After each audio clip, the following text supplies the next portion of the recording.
এই জিনিসটা খেতে এত বিরক্তি লাগে আমার, কিন্তু খেতে তো হবে। তোমাদের দাদাভাইয়ের দেখো চা দিয়ে দিয়েছি কখন, এদিক এদিক ঘুরঘুর ঘুরঘুর করছে, চা দিয়ে দিয়েছি কখন। অথচ আমাদের বাবান দিদির আজকে মর্নিংয়ে পড়া। ওই যে বাবান দিদি, বাবান দিদি, মর্নিং মর্নিং। বাবান দিদিকে ডাকতে ডাকতে আমার নিজেরই ঘুম হয়নি আজকে। ওর বাবাকে ডাকো একবার, তারপরে এবার ডাকো ওকে।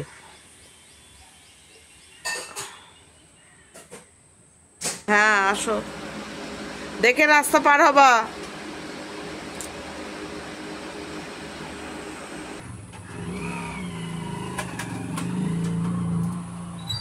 না, মেয়ে বেরিয়ে গেল, মেয়ের বাবা বেরিয়ে গেল, মোটামুটি সবাই টাটা বাই বাই। এখন আমি ঘরে একা, এবার কাজকর্ম সারো, তাই তো। আর আমাকে একজন প্রশ্ন করেছে, দিদি এই মাটিটা কি তোমার জমিতে ফেলেছো? না, এটা আমার জমি না, এটা একটা সময় আমার শাশুড়ি মায়ের জমি ছিল, ঠিক আছে। তো সেই জমিটা উনি ওনার মেয়ের বিয়ের সময় এটা বিক্রি করে দিয়েছিল। তো এটা আমার শাশুড়ি মায়েরই ছিল, কিন্তু এখন আর না, এটা অন্য লোকের জমি, সে মাটি ফেলেছে। পুরো ফেলেনি, এই অবধি ফেলেছে। এই যে এটা আমারটা না, এই যে দেখতে পাচ্ছ, এই যে আলাদা, এই দেখো খুঁটি গাঁথা আছে, এই অবধি হচ্ছে তোমার দাদা ভাইয়ের জমি আর কি। এই যে আমাদের সাথে শেয়ার করতে পারিনি, এই জায়গাটা না প্রচুর অবস্থা খারাপ ছিল আজকে, তো গোছানোর দিকে ঢুকে গেছি, যার জন্য আর পারিনি।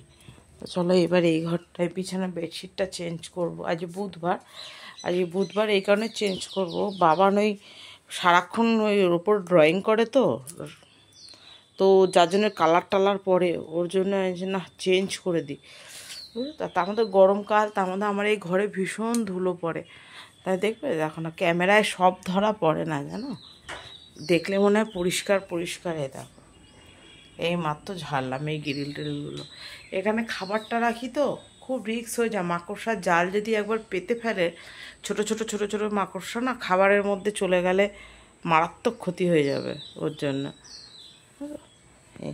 তো চলো বেডশিটটা চেঞ্জ করে নিই। চেঞ্জ করা হলো। উফ বাবা কি গরম লাগছে, ফ্যানটা আবার পরিষ্কার করে দিলাম। চলো ঘরটা ঝাড় দিয়ে নিই।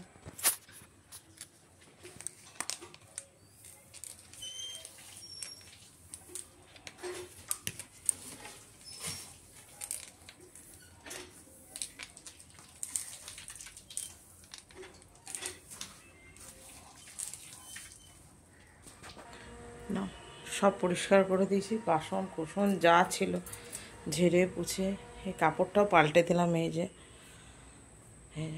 সব পরিষ্কার করে দিয়েছি। ঘরটা মুছলে মোটামুটি হয়ে যাবে। দিয়ে একটু গায়ে জল দিয়ে এসে চা খাওয়া, এখনও চা খাইনি, চা খাইয়ে তারপরে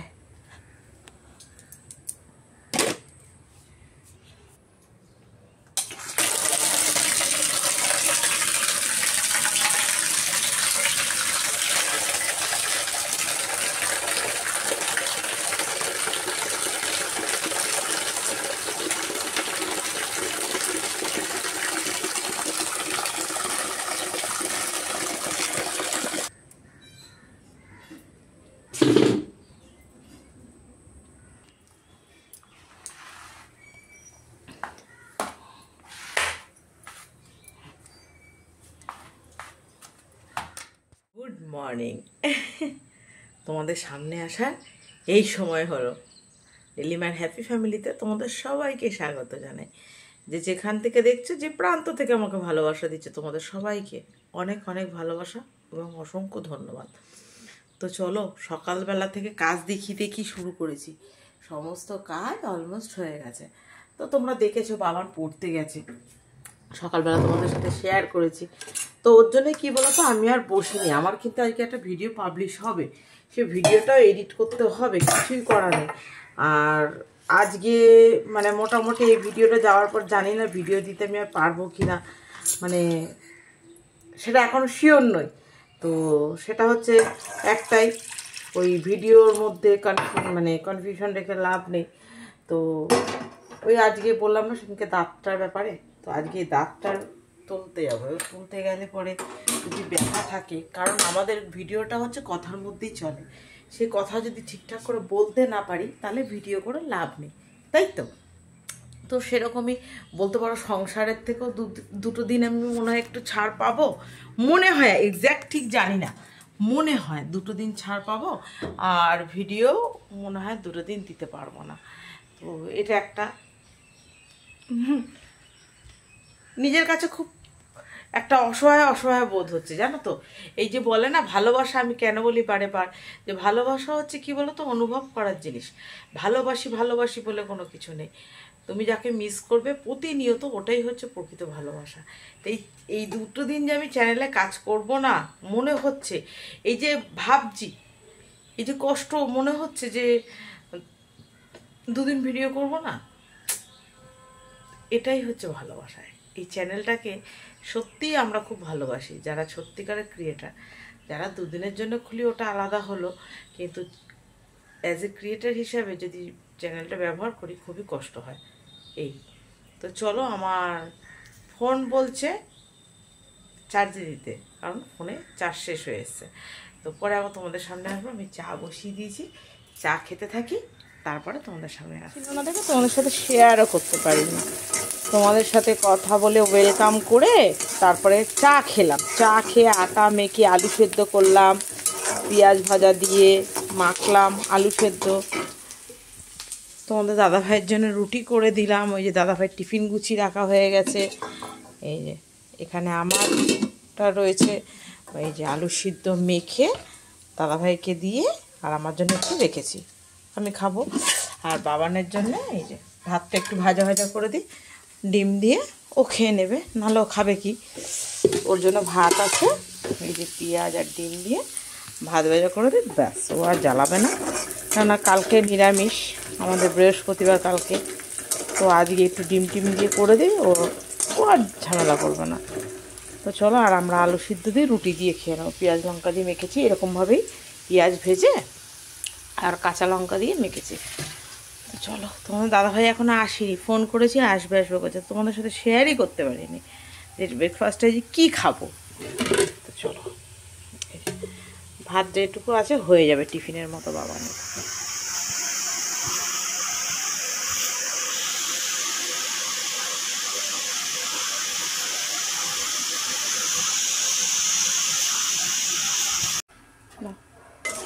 রান্না আজকে বসিয়ে দিয়েছি, বেশি টাইম হয়নি জানো তো, রান্না বসিয়ে দিয়েছি। এবার কম করে রান্না করতে হবে, কারণ হচ্ছে যেহেতু এত তাড়াতাড়ি রান্না বসিয়েছি, কারণ ওই যে তোমাদেরকে সকালে বললাম আমি যাব, তো ওর জন্যে বসিয়ে দিয়েছি। কিন্তু কম করে করছি কেন, এত সকালে রান্না তো থাকবে না।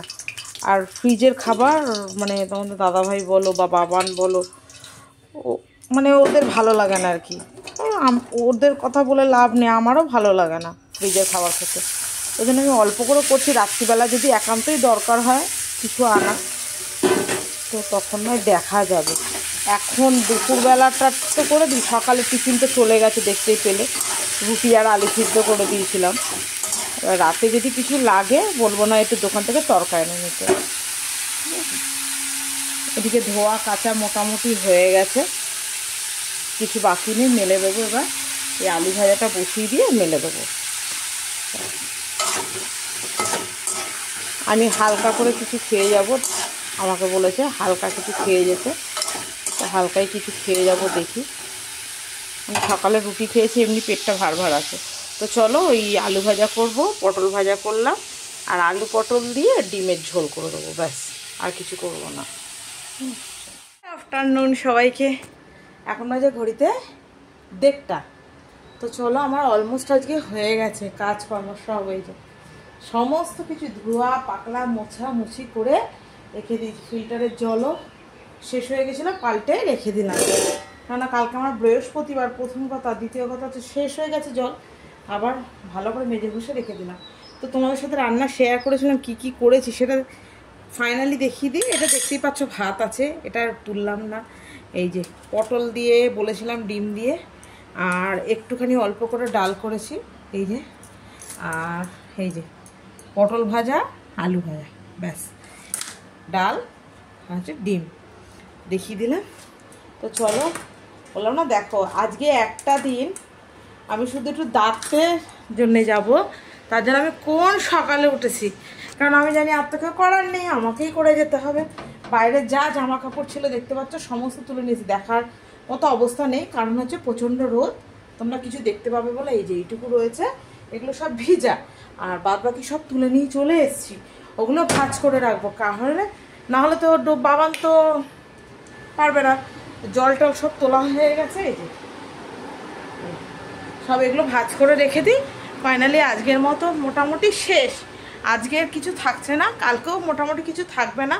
ওই ধরো আমার যে নাইটিটা বা ওগুলো জল ধোয়া করে মেলে দেবো, মানে ও দেবে, আমি তো রোদে যেতে পারবো না, কারণ রোদে গেলে একটু মাথা ঘোরার ব্যাপার থাকে, ওর জন্য আমি যাব না।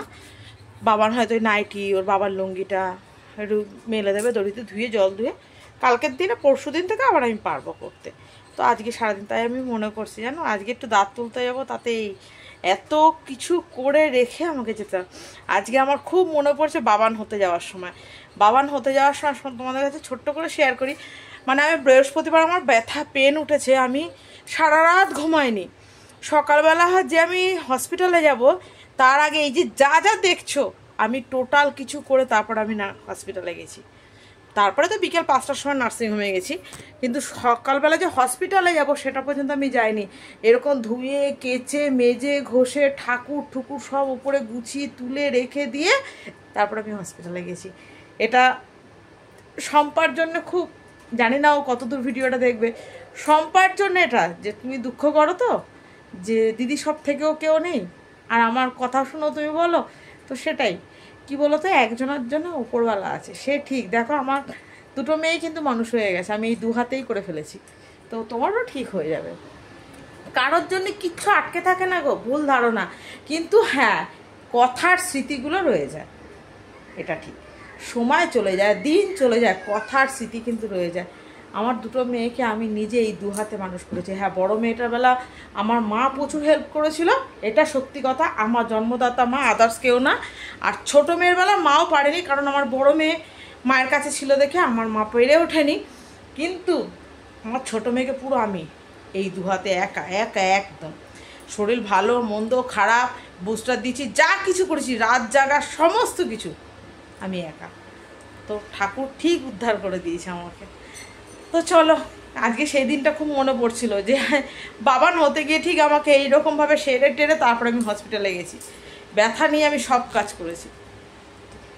চলো, আমি রেডি হয়ে নিয়েছি, খেয়েও নিয়েছি, একদম অল্প করে খেয়েছি, ভয়তে খাইনি যদি উল্টি হয়, কারণ আমার একটু উল্টির টেন্ডেন্সি আছে সব কিছুতেই। তো চলো, তোমাদের দাদাভাইও যাচ্ছে, মেয়েকে নিয়ে যাচ্ছি, ওখান দিয়ে বলে দিয়েছিল কাউকে সাথে করে নিয়ে আসবেন। জানি না এই যুদ্ধে নাচছি কি হবে, বলতে পারছি না, কত ব্যথাটা হবে বা কিছু আমার কোনো আইডিয়া নেই। তো চলো, যদি তোমাদের সাথে পারে বাবান, আমি তো পারবো না ক্যামেরা করতে, যদি পারে তো শেয়ার করবে, আর এটা ক্যামেরা করার মতো কিছু নেই, তো দেখা যাক, যদি হয় তো তোমাদের সাথে শেয়ার করো।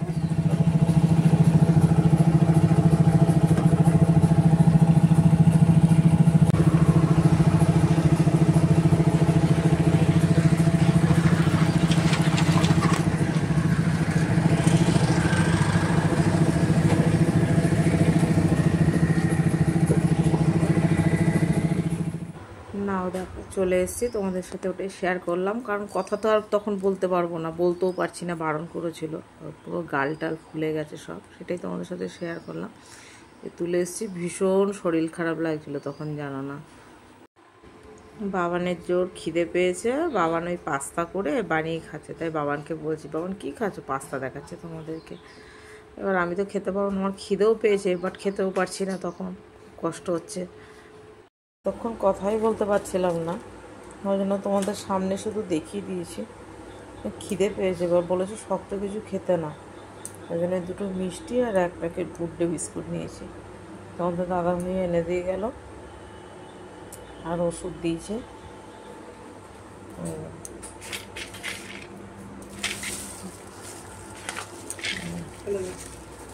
আরও আছে ওষুধ, এই যে সুজি এনেছিল, অনেক রাত হয়ে গেছে, সুজি খাবো না।